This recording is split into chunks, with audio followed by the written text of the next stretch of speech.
അങ്ങനെ നമ്മുടെ ചന്ദ്രയുടെയും രവിയുടെയും 3 മക്കളും മരുമക്കളും തമ്മിൽ ചെറിയ ചെറിയ പിണക്കത്തിലാണ്. അതിന്റെ ഭാഗമായിട്ട് സച്ചിയും ശ്രീകാന്തും സുധിയും ടെറസിന്റെ മുകളിലാണ് കിടന്നുറങ്ങുന്നത്. സച്ചിയുമായിട്ടുള്ള പിണക്കം കാരണം തനിക്ക് ഉറക്കമില്ലാത്തതുകൊണ്ട് രേവതി കട്ടൻ ചായയിട്ട് കുടിച്ചുകൊണ്ടിരിക്കുന്ന സമയത്താണ് വർഷ അങ്ങോട്ടേക്ക് വരുന്നത്.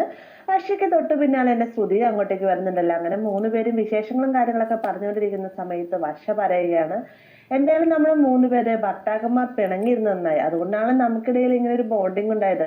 അതെന്തായാലും ഭാവിയിൽ നമ്മുടെ സ്നേഹബന്ധം കൂടുതൽ ദൃഢമാക്കാനായിട്ട് ഉപകരിക്കും എന്നൊക്കെ വർഷ പറയുന്ന സമയത്ത് ശ്രുതിയും രേവതിയും പരസ്പരം നോക്കുകയാണ് കേട്ടോ. ഈ ഒരു സമയത്ത് വർഷ പറയുന്നുണ്ട്, ഇതുവരെ ശ്രീകാന്ത് ഞാനുമായിട്ട് പിണങ്ങിയിരുന്നിട്ടില്ല, അവൻ ആകെ സങ്കടമായി കാണും. പിന്നെ രേവതി ചേച്ചിയുടെ ഹസ്ബൻഡ് കാര്യം വിട്ടേക്ക്, അദ്ദേഹം എപ്പോഴും ഇങ്ങനത്തെ ഒരു സ്വഭാവമാണ്. പക്ഷെ എൻ്റെ ശ്രുതി ചേച്ചിയുടെ ഹസ്ബൻഡ് കാര്യം അങ്ങനെ അല്ലല്ലോ എന്നൊക്കെ പറയുന്ന സമയത്ത് ശ്രുതിയും അത് ശരിയാണെന്ന് പറയാണ്. ഈ ഒരു സമയത്താണ് ടെറസിന്റെ മുകളിൽ നിന്ന് ശ്രീകാന്തിന്റെയും ശ്രുതിയുടെയും ഭയങ്കരമായിട്ട് പൊട്ടിച്ചിരിക്കുന്ന സൗണ്ട് കേൾക്കുന്നത് കേട്ടോ. ഇത് കേൾക്കുമ്പോൾ തന്നെ ചെറിയ പുഞ്ചിയോട് തന്നെ രേവതി പറയുന്നുണ്ട്, അത് ശരിയാണ്, നിങ്ങളുടെ ഭർത്താക്കന്മാർക്ക് ഉറക്കമില്ല, പക്ഷെ ഇത് സങ്കടത്തിലല്ല എന്ന് മാത്രം എന്നൊക്കെ രേവതി പറയുമ്പോഴത്തേക്കും ശ്രുതി പറയുന്നുണ്ട്, വർഷ നമ്മുടെ ഭർത്താക്കന്മാരെ നമ്മൾ പിരിഞ്ഞിരിക്കുന്നത് വളരെയധികം സന്തോഷത്തിലാണ്, കേട്ടില്ലേ മോള് കിടന്ന് അട്ടഹസിക്കുന്നത് എന്നൊക്കെ പറയുകയാണ്.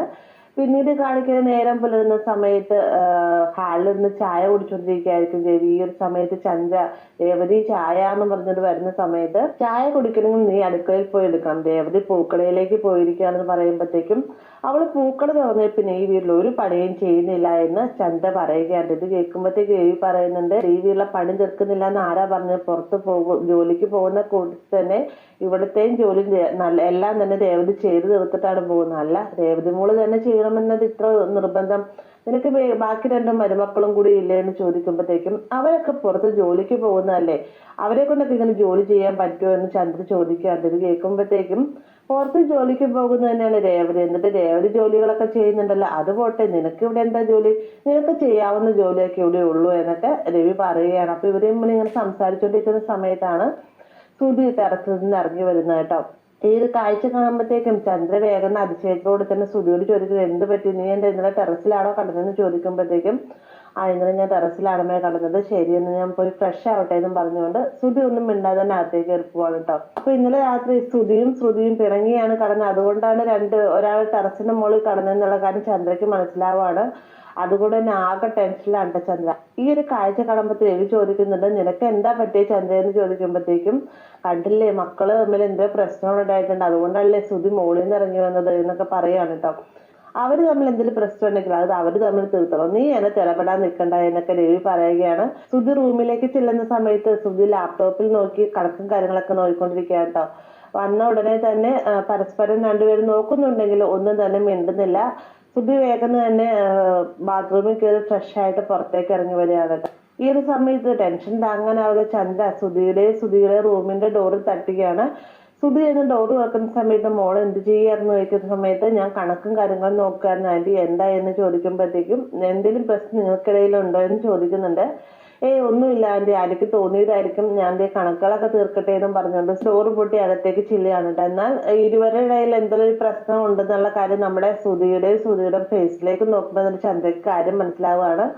റൂം പൂട്ടി അകത്ത് ചെന്നതിന് ശേഷം ശ്രുതി വീണ്ടും കണക്കുകൾ നോക്കിക്കൊണ്ടിരിക്കുകയാണ്. ഈ ഒരു സമയത്ത് ശ്രുതി ദേഷ്യം കാരണം ഇരിക്കുന്ന കസേരയിലേക്ക് ഇടിച്ചിട്ട് ഇങ്ങനെ പറയുകയാണ്, ഒന്നും വേണ്ടായിരുന്നു എന്ന് പറയുമ്പോഴത്തേക്കും ശ്രുതി എന്നെ കല്യാണം കഴിക്കണ്ടായെന്നാണ് ഉദ്ദേശിച്ചത് എന്ന് ചോദിക്കുകയാണ്. ഈ ഒരു സമയത്ത് ശ്രുതി പറയുകയാണ്, ഞാൻ അതല്ല ഉദ്ദേശിച്ചത്, ആ ഒരു ജോലിക്ക് പോകണ്ടായിരുന്നു എന്നാണ് ഉദ്ദേശിച്ചത് എന്നൊക്കെ പറയാണ്ട്. അതിനുശേഷം ശ്രുതി എല്ലാ കാര്യങ്ങളും തുറന്നു പറയണ്ട, അതായത് നിനക്ക് വേണ്ടിയിട്ടാണ് ഞാൻ ജോലിക്ക് പോയത്, നീ പറഞ്ഞത് കൊണ്ട് മാത്രമാണ് ഞാൻ ഇങ്ങനെ ഒരു ജോലിക്ക് പോയത്, എനിക്ക് ഇഷ്ടമല്ല, എന്നിട്ടും ഞാൻ എന്ത് ജോലിക്കാണ് പോയതെന്ന് നിനക്ക് അറിയാമോ എന്നൊക്കെ ചോദിക്കുന്ന സമയത്ത് ശ്രുതിയെ സൂക്ഷിച്ചു നോക്കാട്ടെ. ഏത് സമയത്ത് ശ്രുതി പറയുന്നത്, ഞാനൊരു ഹോട്ടലിൽ വെയിറ്റർ ആയിട്ടാണ് പോയതെന്ന് പറയുമ്പോഴത്തേക്കും ശ്രുതിക്ക് ഒരു ഭയങ്കര സങ്കടമാണ്.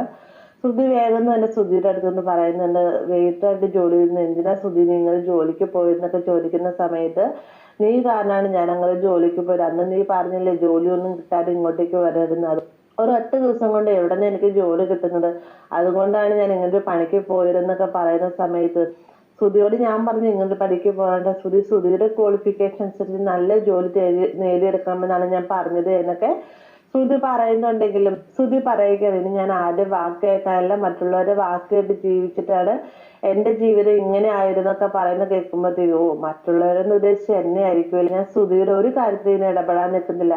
ശ്രുതിക്ക് ഇഷ്ടമുള്ള ജോലി തിരഞ്ഞെടുക്കുന്നവരെ നടക്കാം, അതുവരെ പണിയില്ലാതെ വീട്ടിൽ തന്നെ ഇരുന്നോളാനൊക്കെ ശ്രുതി പറയുകയാണ്. അങ്ങനെ അന്നേ ദിവസം ഇരുവരുടെ പിണക്കങ്ങളൊന്നും തന്നെ തീർന്നില്ല.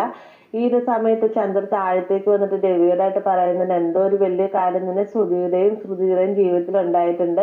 രണ്ടുപേരും തമ്മിൽ റൂമിൽ എന്തോ അങ്ങോട്ടും ഇങ്ങോട്ടും പറയുന്നുണ്ട്, മാത്രമല്ല ഒച്ചപ്പാടും ബഹളമൊക്കെ ഉണ്ടാക്കുന്നുണ്ടെന്ന് പറയാണ്ട്. ഇത് കേൾക്കുമ്പോഴത്തേക്ക് രവി പറയുകയാണ്, മക്കളാണെന്നുള്ളത് ശരിയാണ്, പക്ഷെ നീ എന്തിനാ അവരുടെ റൂമിൽ പോയി നിന്നിട്ട് അവരുടെ കാര്യങ്ങൾ കേൾക്കാൻ നിൽക്കുന്നത്? നമ്മളെ ബാധിക്കുന്ന പ്രശ്നമാണെന്നാണെങ്കിൽ അവർ ഹാളിൽ സംസാരിക്കുമ്പോഴത്തേക്ക് നമ്മൾ ഇടപെട്ടാൽ മതി. അവരുടെ റൂമിൽ ഇരുന്ന് സംസാരിക്കുന്ന കാര്യത്തിൽ നമുക്ക് ഇടപെടേണ്ട കാര്യമേ ഇല്ല എന്നൊക്കെ ചന്ദ്രയോടായിട്ട് രവി പറയുകയാണ് കേട്ടോ. എന്നിരുന്നാലും ചന്ദ്ര ആകെ ടെൻഷനിലാണ്. പിന്നീട് കാണിക്കുന്നത് സച്ചിയാണെങ്കിലോ ശരത്ത് ചന്ദ്രയുടെ ബാഗ് തട്ടിപ്പറിച്ചുകൊണ്ട് പോകുന്ന ആ ഒരു വീഡിയോ ഫോണിൽ കണ്ടിന്യൂസ് ആയിട്ട് കണ്ടോണ്ടിരിക്കുകയാണ് കേട്ടോ. എന്നിട്ട് ഫോണിൽ നോക്കി പറയാണ്, നീ ഒരു കാലത്ത് നന്നാവാൻ പോകുന്നില്ല നിന്നെയൊക്കെ എന്നും പറഞ്ഞുകൊണ്ട് ഫോൺ വലിച്ചെറിഞ്ഞിട്ട് ബെഡിലേക്ക് തുരുതുര അടിച്ചുകൊണ്ടിരിക്കുകയാണ്. ഈ ഒരു കാഴ്ച കണ്ടുകൊണ്ടാണ് രേവതി അങ്ങോട്ടേക്ക് വരുന്നത്. അപ്പൊ തന്നെ രേവതി മനസ്സിൽ ചിന്തിക്കുകയാണ്, ഇത്രമാത്രം സച്ചിയെന്ന് ദേഷ്യപ്പെടാൻ എന്താ ഫോണിലുള്ളത് എന്നൊക്കെ ചിന്തിച്ചുകൊണ്ട് അകത്തേക്ക് കയറി ചെല്ലാണ് കേട്ടോ. എന്നിട്ട് സച്ചിയോട് കാര്യം തിരക്കുന്ന സമയത്ത് സച്ചി ഒന്നുമില്ല എന്ന് പറഞ്ഞുകൊണ്ട് വേഗം തന്നെ ഫ്രഷ് ആവാനായിട്ട് ബാത്റൂമിലേക്ക് കയറി പോണ ഈ സമയത്ത് രേവതി എന്തായിരിക്കും സച്ചിയാണ് ഈ ഫോണിൽ കണ്ട് ഇത്ര അധികം ദേഷ്യപ്പെട്ടത് എന്നും പറഞ്ഞുകൊണ്ട് ആ ഫോൺ എടുത്ത് നോക്കാനൊരുങ്ങുന്ന സമയത്താണ് സച്ചി ബാത്റൂമിൽ നിന്ന് തിരിച്ചിറക്കി വരുന്നത്. രേവതിന്റെ കയ്യിൽ ഫോൺ ഇരിക്കുന്നത് കാണുമ്പോൾ തന്നെ വേഗം ഓടി വന്നിട്ട് ഫോൺ തട്ടിപ്പറിച്ച് മേടിക്കാണ് കേട്ടോ. എന്നിട്ട് പറയുന്നുണ്ട്, നിന്നോടാരും എന്റെ ഫോൺ പരിശോധിക്കാൻ പറഞ്ഞത് എന്ന് പറയുമ്പോഴത്തേക്കും അതിന് ഞാൻ വേറെ ആരുടെ ഫോണല്ല സച്ചിന്റെ ഫോണല്ലേ പരിശോധിച്ചത് എന്ന് രേവതി മറുപടി പറയാണ് കേട്ടോ. ഇത് സമയത്ത് സച്ചി വീണ്ടും പറയുകയാണ്, ആരുടെ ഫോണായാലോ അവരനുമതിയില്ലാതെ ഫോൺ എടുക്കുന്ന അത്ര നല്ല കാര്യമൊന്നും അല്ല എന്നൊക്കെ പറയുമ്പോഴത്തേക്കും, അല്ല സച്ചിന് ഇത്ര ദേഷ്യത്തോടു കൂടി തന്നെ എന്ത് കാര്യം ഫോണിൽ കണ്ടത്, അതെന്താണെന്ന് അറിയാനായിട്ട് ഞാൻ നോക്കിയതാണെന്ന് രേവതി പറയുമ്പോഴത്തേക്കും, അതെന്തായാലും നീ അറിയേണ്ട കാര്യമല്ല, കുറച്ചധികം കാര്യങ്ങൾ ഞാൻ ഈ ഫോണിൽ സേവ് ചെയ്ത് വെച്ചിട്ട് ഇനി മേലാൽ എന്റെ ഫോൺ എടുത്താലെന്നൊക്കെ സച്ചി പറയുന്നുണ്ട്. ഇത് കേൾക്കുന്ന സമയത്ത് രേവതിക്ക് ഭയങ്കര സങ്കടമാവട്ടോ. അപ്പൊ രേവതിക്ക് ഫീൽ ചെയ്തു സച്ചിക്ക് മനസ്സിലാവുന്നുണ്ട്. എന്നിരുന്നാലും ശരത്തിന്റെ കള്ളങ്ങളെല്ലാം തന്നെ മറക്കുന്നതിന് വേണ്ടിയിട്ടുണ്ട് സങ്കടങ്ങളെല്ലാം തന്നെ സച്ചി ഉള്ളിൽ ഒതുക്കുകയാണ്. അപ്പൊ സച്ചിയും രേവതിയും പിണങ്ങുന്ന കാഴ്ച പുറത്ത് നിന്നുകൊണ്ട് ചന്ദ്ര കാണുകയാണ്. ശ്രുതിയുടെ കാര്യത്തെ പോലെയല്ല രേവതിയും സച്ചിയും പിണങ്ങുന്ന കാണുമ്പോഴത്തേക്ക് ചന്ദ്രയ്ക്ക് ഭയങ്കര സന്തോഷമാവുന്നുണ്ട്. അതിനുശേഷം രേവതി റൂമിൽ നിന്ന് പുറത്തിറങ്ങി വരുന്ന സമയത്താണ് ശ്രീകാന്ത് ടെറസിൽ നിന്ന് ഇറങ്ങി വരുന്ന ചന്ദ്ര കാണുന്നത് കേട്ടോ. ടെറസിൽ നിന്ന് ഇറങ്ങി വരുന്ന ശ്രീകാന്തിനെ കാണുമ്പോഴത്തേക്കും ചന്ദ്ര കാര്യം തിരക്കുന്നുണ്ടെങ്കിലും ശ്രീകാന്ത് ചന്ദ്രയോടായിട്ട് പ്രത്യേകിച്ചൊന്നും തന്നെ പറയുന്നില്ല. എന്നിട്ട് രേവതിയുടെ അടുത്തുനിന്നോട് ചോദിക്കുന്നുണ്ട്, രേവതി ചേച്ചി ഇന്നലെ വർഷ ഭയങ്കര സങ്കടത്തിനായിരുന്നല്ലേ, ഞാനിതുവരെ അവളെ പിരിഞ്ഞിരുന്നിട്ടില്ല, അവള് ഇന്നലെ രാത്രി ഒന്നും ഉറങ്ങിയിട്ടും കൂടി ഉണ്ടാവുകയില്ല എന്നൊക്കെ ഇങ്ങനെ ശ്രീകാന്ത് ഭയങ്കര സങ്കടത്തോടുകൂടി തന്നെ എല്ലാ കാര്യങ്ങളും രേവതിയുടെ അടുത്ത് തുറന്നു പറയുകയാണ്. ഈ ഒരു സമയത്ത് രേവതി ശ്രീകാന്തിനെ അങ്ങനെയൊന്നും അല്ല, വർഷയ്ക്ക് കുഴപ്പമൊന്നും ഇല്ല എന്നൊക്കെ പറയുന്നുണ്ടെങ്കിലും ശ്രീകാന്ത് ഇതൊന്നും കേൾക്കാൻ തയ്യാറാവുന്നില്ല. ശ്രീകാന്ത് പറയുന്നത് വെച്ച് കഴിഞ്ഞാൽ വർഷയും ഞാനും നമ്മൾ ഇതുവരെ പിരിഞ്ഞിരുന്നിട്ടില്ല, അപ്പൊ അതിന്റെ സങ്കടത്തിൽ തന്നെ ഇന്നലെ കരഞ്ഞുകൊണ്ടായിരിക്കും വർഷ കടന്നുറങ്ങിയത് എന്നൊക്കെയാണ് കേട്ടോ. അവസാനം രേവതിയായിട്ട് തന്നെ പറയുക, ഒരു കാര്യം ചെയ്യും, നീ റൂമിൽ ചെന്ന് നോക്ക്, അവൾ എന്താ ചെയ്യുന്നതെന്ന് അറിയാലോ എന്നൊക്കെ പറഞ്ഞിട്ട് രേവതി അവിടെ നിന്ന് പോവുകയും ചെയ്യട്ടെ. രേവതി പോയിട്ട് തൊട്ടുപുറകെ തന്നെ ചന്ദ്ര ശ്രീകാന്തിനോടായിട്ട് ചോദിക്കുകയാണ്, അല്ല ഞാനിവിടെ നിന്നിട്ട് നീ എല്ലാ കാര്യങ്ങളും എന്തിനാ രേവതിയോട് തുറന്നു പറഞ്ഞത്, നിനക്ക് എന്നോട് തുറന്നു പറയാൻ പാടില്ലേ എന്ന് ചോദിക്കുമ്പോഴത്തേക്കും ശ്രീകാന്ത് ഒന്ന് രൂക്ഷമായിട്ട് ചന്ദ്രയെ നോക്കിയിട്ട് റൂമിലേക്ക് കയറിപ്പോൾ റൂം തുറന്നു ചേരുന്ന ശ്രീകാന്ത് കാണുന്നതെന്ന് പറഞ്ഞു കഴിഞ്ഞാൽ വളരെയധികം സന്തോഷത്തോടു കൂടി തന്നെ ഡാൻസ് കളിച്ചുകൊണ്ടിരിക്കുകയായിരിക്കും. പക്ഷേ ഈ ഒരു കാഴ്ച കാണുമ്പോഴത്തെ ശ്രീകാന്തിനാകെ ഷോക്കാവുക കേട്ടോ. അതിനുശേഷം വർഷയുടെ അടുത്ത് ചോദിക്കുന്നുണ്ട്, നീ എന്ത് ചെയ്യാന്ന് ചോദിക്കുമ്പോഴത്തേക്കും നിനക്ക് കാണാൻ പാടില്ല, ഞാൻ ഡാൻസ് കളിക്കാമെന്ന് വർഷ മറുപടിയും പറയുന്നുണ്ട്. ഈ ഒരു സമയത്ത് ശ്രീകാന്ത് വീണ്ടും ചോദിക്കും, അപ്പൊ നമ്മൾ തമ്മിൽ പിരിഞ്ഞിരുന്നിട്ട് നിനക്ക് സങ്കടം തോന്നിയില്ലേ എന്ന് ചോദിക്കുന്ന സമയത്ത്, അതിന് ഞാനെന്തിനാ സങ്കടപ്പെടുന്നത്, പ്രശ്നങ്ങൾ ഉണ്ടാക്കി ഇവിടുന്ന് പോയത് നീയല്ലേ, എന്തായാലും ശ്രീകാന്ത് നീ ഇന്നലെ ഇല്ലാത്തതുകൊണ്ട് എനിക്ക് സ്വസ്ഥമായിട്ട് ഉറങ്ങാൻ പറ്റി.